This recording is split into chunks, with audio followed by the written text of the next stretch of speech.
Today we're going to talk about difficult questions of both theoretical and existential sort. I have a tentative title of Resilience, Religion, and Trauma. And I just want to lead in by saying we're going to discuss death here. And we're not, it's not our purpose or our ability to make a judgment about somebody's death. Right. We both, every human being has experience with death. And both Zach and I have had near-death experiences in hospitals in our adult lives. And, I don't want to say anything special about it other than it feeds into our desire to live life, to engage in life fully. And that, if I want to say there's some broader purpose to our work, the Life Process program is about engagement in life. And so we're non-judgmental, but we want people to live. And for us, that's the sine qua non with any harm reduction policy, is to make sure that people survive. And then from that point on, everything else augments beyond that. So Anne Heche is a well-known actress, and she died from self-inflicted injuries in the sense that she was driving a car, and she crashed into a home in a neighborhood in Los Angeles. It was just, she demolished the car and set fire to the house. So Anne Heche is known as a person with a long history of, emotional issues. She became sort of famous for her mental health status because she dated Ellen DeGeneres from 1997 to 2000. And when their relationship ended, Heche was hospitalized after she was found wandering in a rural area of Fresno County, California, disoriented and confused. So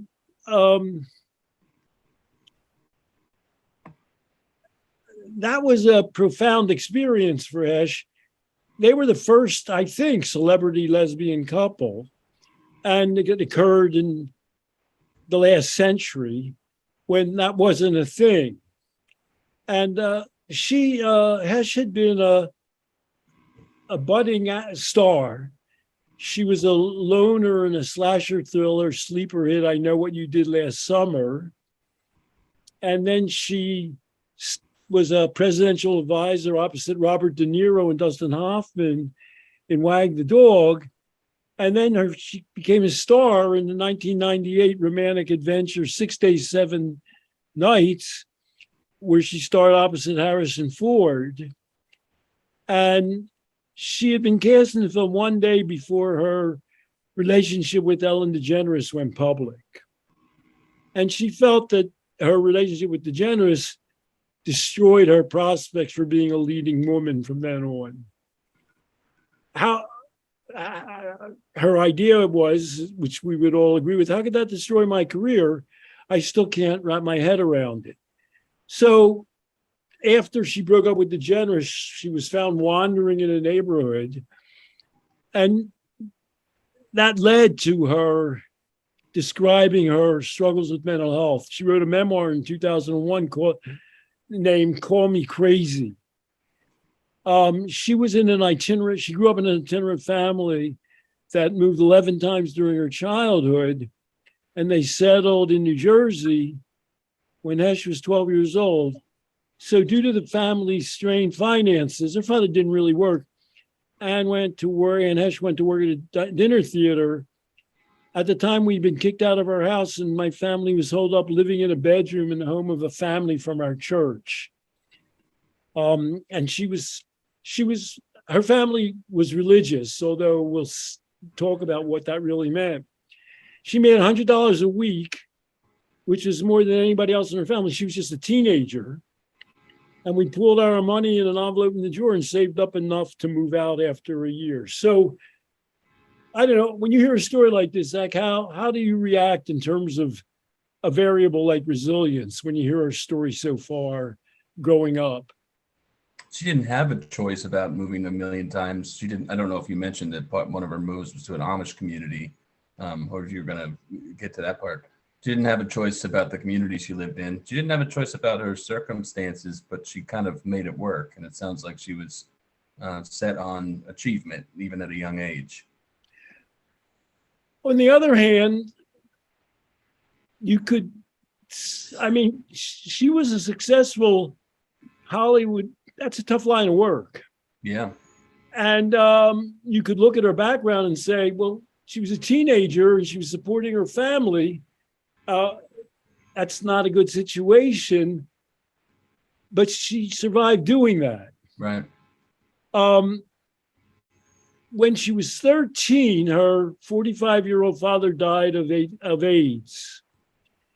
And Heche commented on that. She believes was contracted from a homosexual partner, but he was a religious kind of leader. Yeah.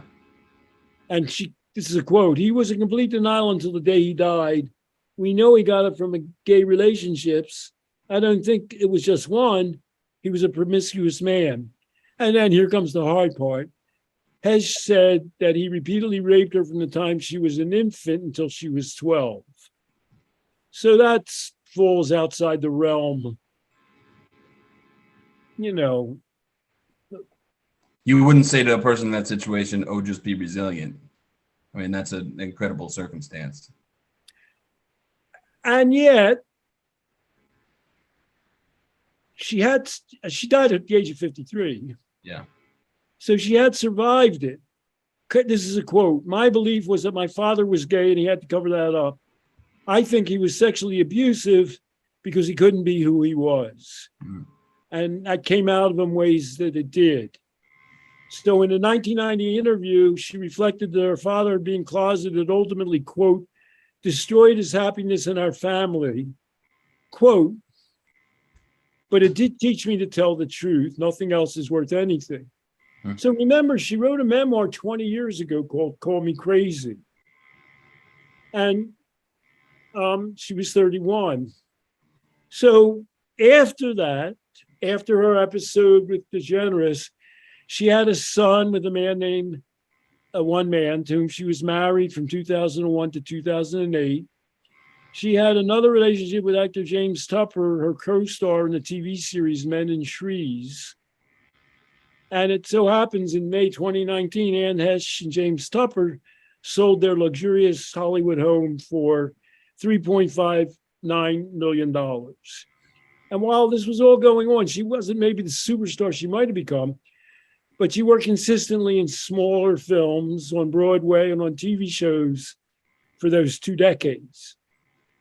She had recurring roles in the Netflix series Chicago PD and All Rise, and was a contestant in Dancing with the Stars in 2020.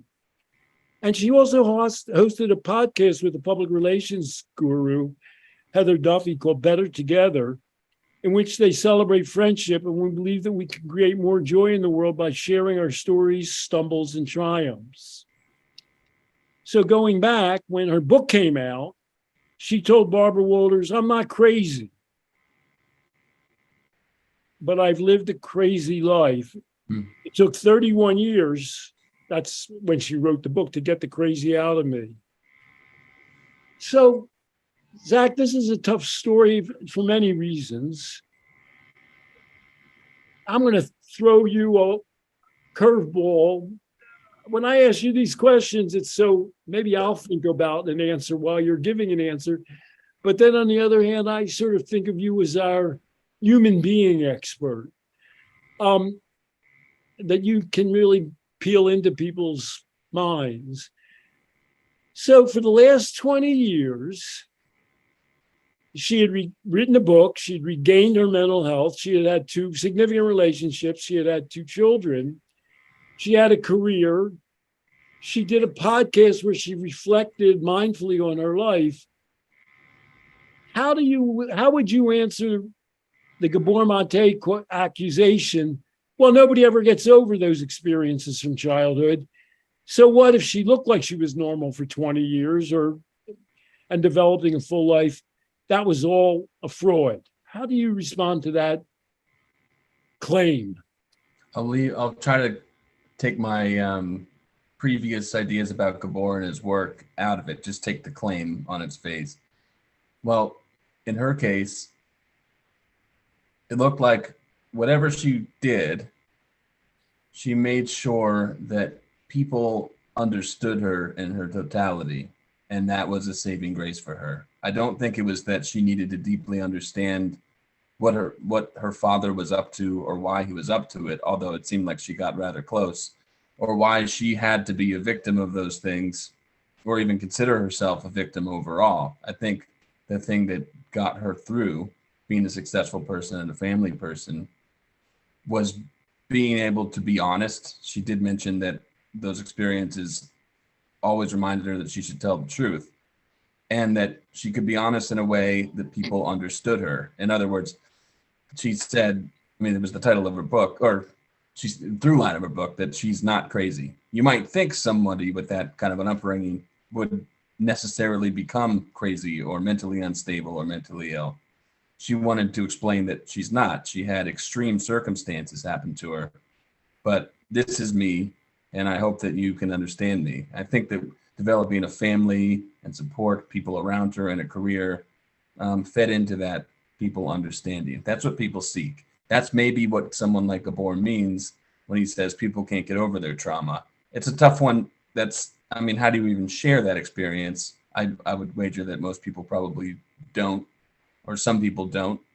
But I think that she felt understood, and I think that she felt. But now we have to deal with the fact that she crashed her car. It seems like she was going full speed ahead. It's hard not. She killed herself by her own hand. So we have to parse now whether, I mean, is that stemming from that claim that she was traumatized and nobody ever gets over trauma, thus she crashed her car? Or is it something more and nuanced? Killed herself, essentially by her own hand. People are going to be tempted to trace that back. Yeah. To that story she told as a denial of her claim that I'm not crazy. They're going to say that was imprinted on her in a way that she could never remove from her body and mind. They might say that. They're discounting her years of developing beyond that point, though. I mean, it's easy. I think a lot of people are aware of her. Well, people were pretty much aware of her in some ways. People are aware of her biography now more than ever, myself included, because of this incident. So it is always easy to say this major incident happened. Ooh, look at her past. No wonder this major incident happened. That wouldn't be, I would never suggest, let's say, a clinician, somebody working with somebody in a mental health basis, do that backwards sort of logic, as opposed to, tapping into what a person's successes are and how they felt well in their life, which I very much respond to that. I mean, the way we would approach it, I think, is that the kind of clinicians we are, and the life process program is that people appreciate how much they've changed, that if they don't they relish all that they've accomplished, which she seemed to be doing, that we make them mindful and connect them up to the person that they actually are in some sense. We don't want them being connected always to their worst self. Hmm. And what you described is she seemed to have gotten beyond that. But her ultimate fate suggests otherwise. And, it reminds me of all the disappointing deaths recently in my experience. Anthony Bourdain was a man I really admired. Yeah. He brought so much to so many people, and he committed suicide. Those are really striking examples to me of people who have fulfilled themselves and overcome whatever, he had a big heroin and cocaine background, to become a new human being, and somehow they never finally occupied that new human being status. Well, so I actually was just thinking about Bourdain, and I was thinking about, well, you wrote a blog that got a lot of hits, and you were saying basically it's going to be easy to look at this death and say, oh, he was a drug guy. Drugs got him. Drugs didn't get him. I mean, it's somewhat evident that he's clean and toxicologically. By the way, Anne Heche had cocaine and fentanyl. Right. But the police, it's almost funny. The LA police say, we don't investigate DUIs for dead people. And they did say, well, she was in the hospital. They give you fentanyl in the hospital, so we can't even talk. We can't make a statement about that. But I'm sorry, I interrupted you. That's okay. Well, in Bourdain's case, if you just ask, I don't remember how old Bourdain was when he died. Was he 60, maybe? Maybe around 60-ish, yeah. So if you'd say he was, and then, I'm curious less about, well, how often did he use cocaine or heroin in his 20s or 30s or 40s? What was going on between, in the years he was 57, 58, 59, 60? And I think the same thing about Heche is less about what happened in her childhood and more about what was going on in the last year, 2 years, 3 years. And absolutely. I think you and I would come exactly in the same place as clinicians. We would say, we want to know what our life space looks like right now. And the same with Anthony Bourdain. We don't buy into your childhood misery, you never escape it. We buy into, tell me about your reality now. Now, they could both be sensitive about relationships. Right. Due to their past. That's true. But there are people, despite their past. So we have no answers on all this. What we're trying to explore is, most people don't kill themselves when they become successful and famous in their 50s and 60s, despite having had often quite bad backgrounds. Yeah. And we're trying to understand where resilience comes from and when it fails to fully realize itself. So I want to move on to somebody whose name is Megan Fox, and she's reminiscent to me. Megan Fox, like Anne Heche, came from an ostensibly religious background. So in 2020, she starred opposite Josh Duhamel in a family comedy, Think Like a Dog. And she starred in the lead role in the film Rogue in 2020. Megan Fox is alive and well, by the way. Don't let me go down the wrong road. Right. In 2021, she starred in the thrillers Midnight in the Switchgrass opposite Emil Hirsch and Bruce Willis, and Till Death, directed by S.K. Dale. So she first made her name in the Transformers series. She was a star in the third installment of Transformers. Although she's a person who gets in trouble. She compared working with the director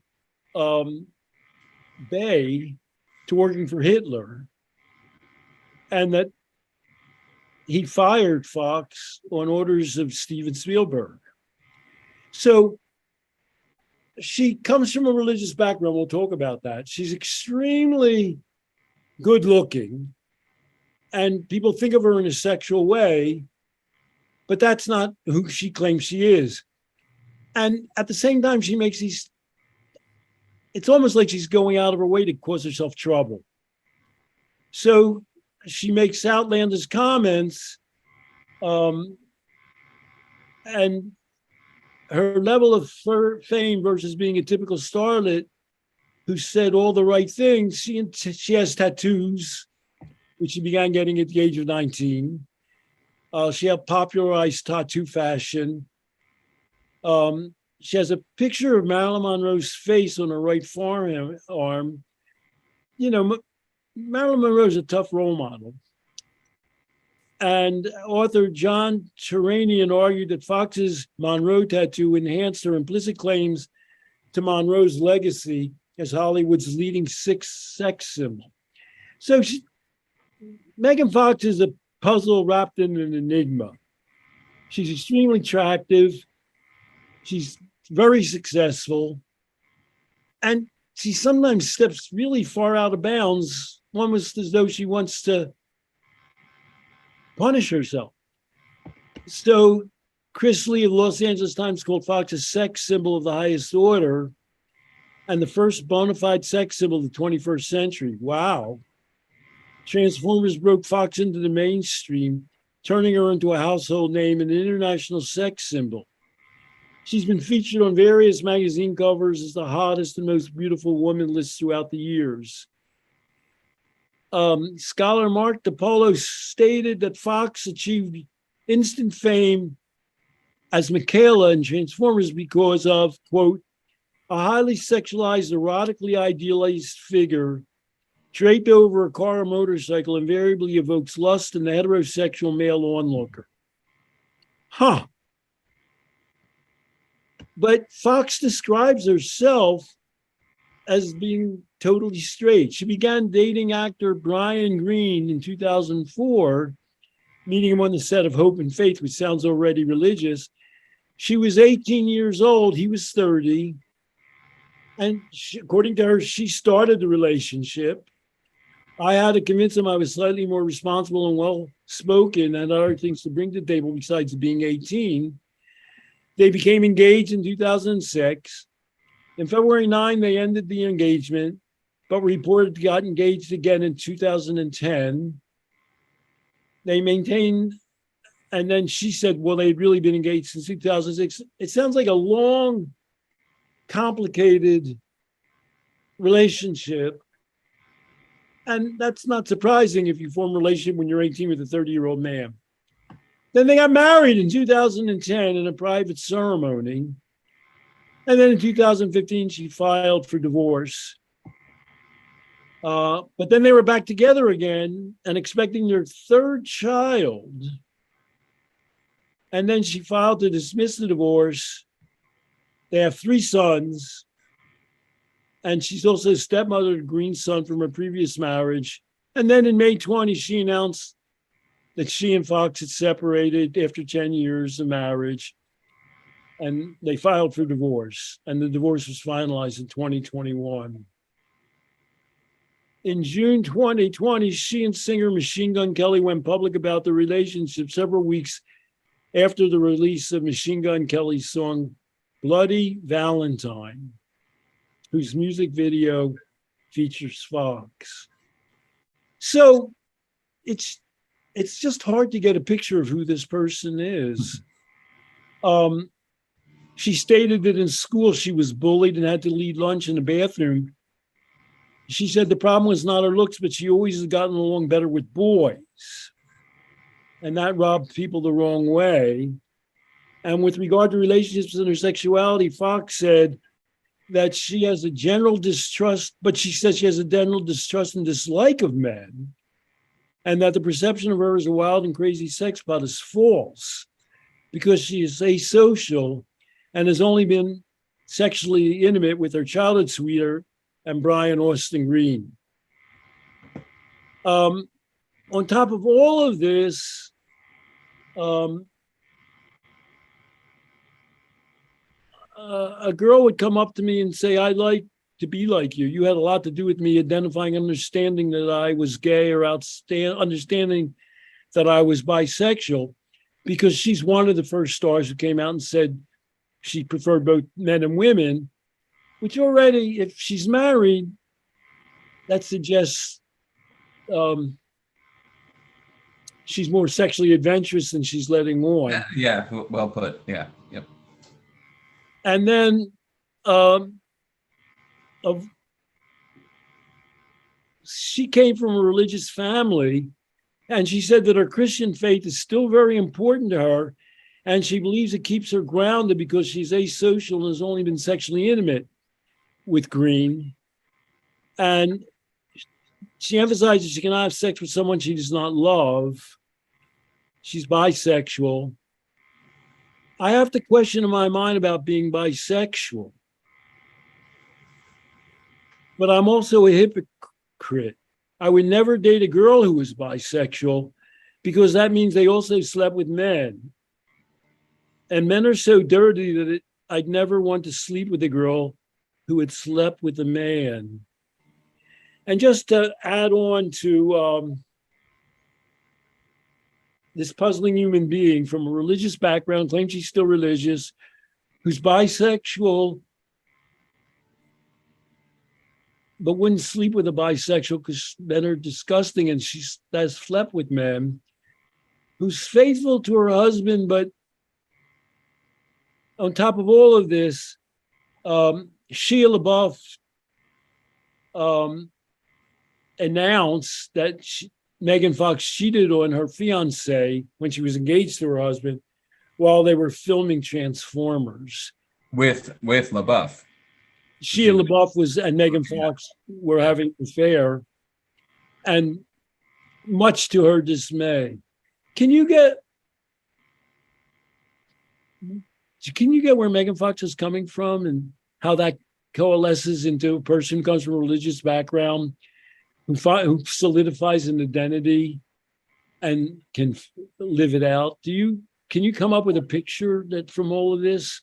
Well, it's fuzzy. I mean, there's some sort of purity that she strives for, or at least some sense that other people think that she's pure in some way, in whatever way that she's tried to figure it out. But she can't quite adhere to it. It sort of reminds me of temperance culture around alcohol or something like that. But at the same time, she tries to hit all the keynotes of what makes people popular on social media or in Hollywood. And she's having trouble marrying those two concepts. The she's fantasy worked it well for her career. Right. All these people we're talking about are rich, Mhm. successful in that way. I like you're drawing it to alcohol. It's sort of like people who get up on a stage and give a lecture about the evils of alcohol and then sort of sneak out and get drunk, Yeah. She's like that kind of a person where Anne Heche rejected her religious background. Megan Fox claims to accept it, but the Amish aren't going to be in support of bisexuality and, having an affair with Shia LaBeouf when you're engaged, claiming she's only had sex with, her high school boyfriend and her husband. She seems not to be able to solidify all of these things into an organic identity. And again, we can't judge anybody. Okay, so she just got divorced. Do you know who Machine Gun Kelly is? He doesn't sound like low key folk singer. No, no, not at all. It sounds like she's going off towards the wild end of her spectrum. Right.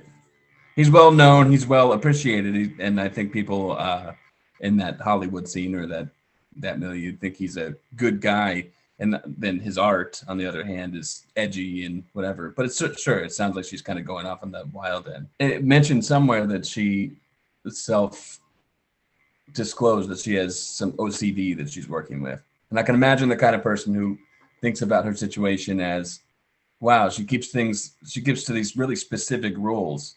That's probably part of her OCD, which is interesting because she doesn't adhere to those rules. I mean, the evidence for her actually following them doesn't follow her statements about having these rules. And I can think the same thing about mental diagnoses in general. Well, I'm an OCD person. Like you've said to me, or a lot of people, I remember you said to me once, I wrote you probably was like 20 pages in a night once. And after I told you I had ADHD, and you said, you sure can write pretty efficiently for an ADHD guy. I might think of that about her. She sure does break a lot of rules for an obsessive compulsive person who has all these rules for herself. Well, you and I both have a natural reaction against diagnoses in general, and about people who describe themselves in terms of diagnoses. Mm-hmm. You and I, when we work clinically or in our own lives, we just want people to describe the facts of their life. Right.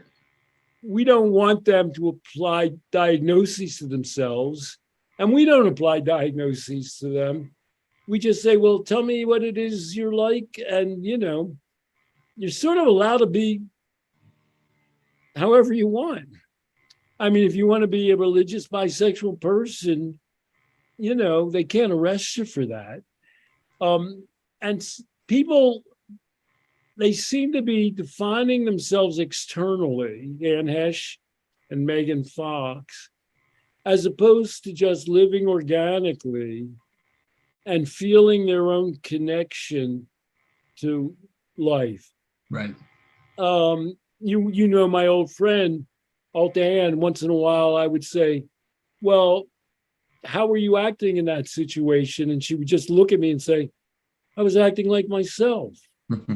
That's her answer. She had no diagnoses for herself. She just was her person. We're doing this exploration, tracking back to Anne Heche, because we're trying to answer the question, how do people develop resilience? Because a lot of people in the world have had a lot of bad experiences, worse experiences often than we can imagine. And the idea for us is not to dwell and live in those experiences, but to develop an ongoing relationship with the world and yourself. So I just want to turn to one other person who's not in the news, except, well, she's known, and that's Molly Shannon. And why I thought of Molly Shannon in connection with Megan Fox and Anne Heche is I sense that Molly Shannon came from a religious background.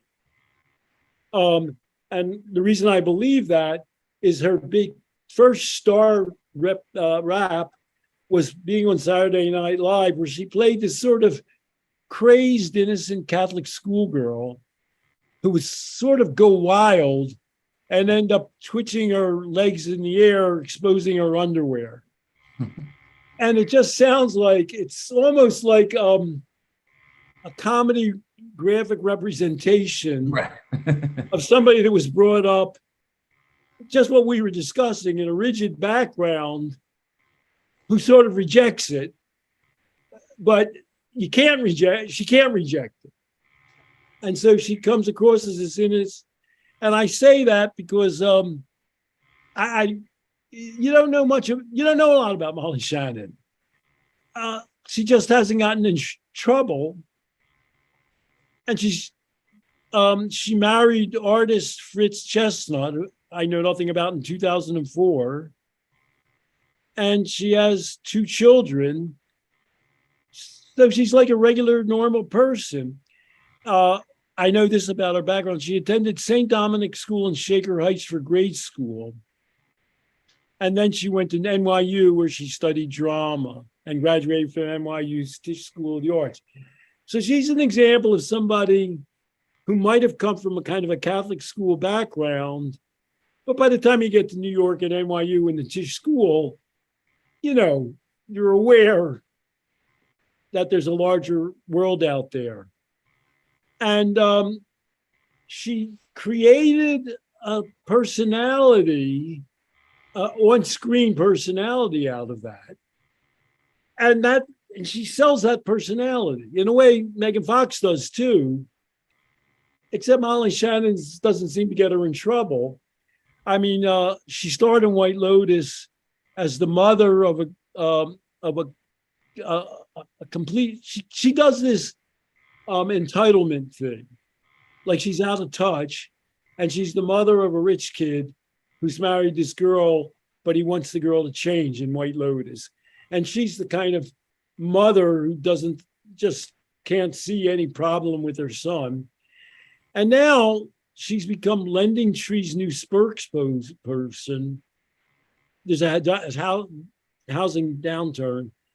And she carries her whole act, the out of touch, I don't know, mother or housewife, and she sells that as a way of selling lending tree mortgages. So it seems she seems to be a person in her personal life and her professional life, who's gotten control of who she is and her identity, and she makes money out of it. She lives a life out of it. She seems to have done something that Megan Fox and Anne Heche haven't done. And so I have this question to you, is that resilience? How does a human being, how can we help people develop that resilience? I really think resilience is not ignore it, living in the here and now, doing things that you need to do in order to thrive based on how you feel, what your values are, what you know, not ignoring your past, and actually totally conversely, paying close attention to your past and the present, but also not stewing on the past or allowing it to be a fatal error in your prologue. It's learning from it and allowing that holistic experience of your past up until now to move you forward in a way that you want to move forward. And one interesting element, Molly Shannon is the only one of the three who's a comedian. And it's almost like taking it, oh God, I'm a Catholic schoolgirl, gets crazy and shows their underpants, but can't deal with the sexual side of her. That's funny. I'm going to make a joke about it. I mean, and maybe there's some core of that in her own life that she's dealt with in therapy or not. But she gets it out. But I haven't seen her do any interviews about that, where she confesses that I was really up. She, unlike Anne Heche and Megan Fox, she doesn't sort of talk about her life that much. She just kind of lives it, gets married, has children, makes money. There's a distinction between, for me, between her and Anne Heche, in that Anne Heche talked a lot about her upbringing, and she talked about it as a traumatic upbringing. She was honest about it. And as I mentioned, I think that she sought to feel understood. I'm not totally certain, although I don't know, that Anne Heche ever made heads or tails of her own experience and let that, play into the warp and woof of her present or current reality. In a way that doing comedy about your past is not directly explaining that, oh, I had this troubled past, but it's a way of looking at it that says this is what happened. And sometimes it's absurd, but it's getting it out there in a way that Molly Shannon understood herself. I think she better understood herself. It wasn't so much that other people needed to understand her, just that she understood herself. And I think that's one facet, one direction you could go with resilience. She seems self-contented. Yeah. One expression of that is that she can laugh about it and almost laugh about herself. You know what I mean? Right. It's almost the opposite of taking yourself so seriously and spending all of your time deconstructing who you are in your past and just taking who you are and running with it. So I don't know that we've come up with any, we know how we work with people, and you've described that beautifully. Let's work with your here and now, your current experience, how you feel about yourself, how you're dealing with intimacy and other people. How people get into a template and move along those different paths is one of the mysteries of life. We just took some time to kind of identify what these templates look like as a way of at least helping people to see what might be a productive way to go, and perhaps alerting clinicians when somebody comes in your office. You and I, one more last time in the Life Process program, we don't dwell on a person's identification of the turmoil and troubles of their past and how that makes them who they currently are. That's not how we conceive of therapy or helping people. People's life parabolas are all over the map. If we took a, let's say, trauma exclusive form of way of thinking, then we would ask all three of the subjects that you mentioned today, what's your trauma? Let's find it, let's talk about it and discuss it. That misses a lot. And first of all, misses, well, how, wow, these things have happened to you, if they bring it up, if that's something that's important to them. It sounds like that's important to you. What else? You know, what now? What have you done since then? How do you deal with that? What do you want to deal with now? What do you want to happen? And asking those questions to each of those people respectively would yield totally different answers and a totally different way of working on oneself or trying to improve or make life tolerable. And one thing you and I would never, ever do is if somebody comes in and presents themselves one way, is to say, oh, you're not dealing adequately or sufficiently with the trauma of your past. I mean, if somebody comes in and says X or Y happened to me, but I'm working beyond that and I don't choose to identify myself with that, we would never call timeout and say, oh, no, you can't do that. Never, ever do that. So we're not making any diagnoses. We're not even claiming to have superior knowledge on anybody's lives, but we are kind of talking about the kinds of questions you might ask if a curious person wanted to know more about the life spaces of these people, what makes them tick, and how they dealt with their difficulties. And that you can map that on to how you might encourage resilience in people around you, yourself, or your patients if you happen to be in a therapeutic practice. Good summary. So, okay, that's our life process program exploration of resilience and its horrible opposite sometimes, self-destruction. Till next time, Stanley. Good to see you.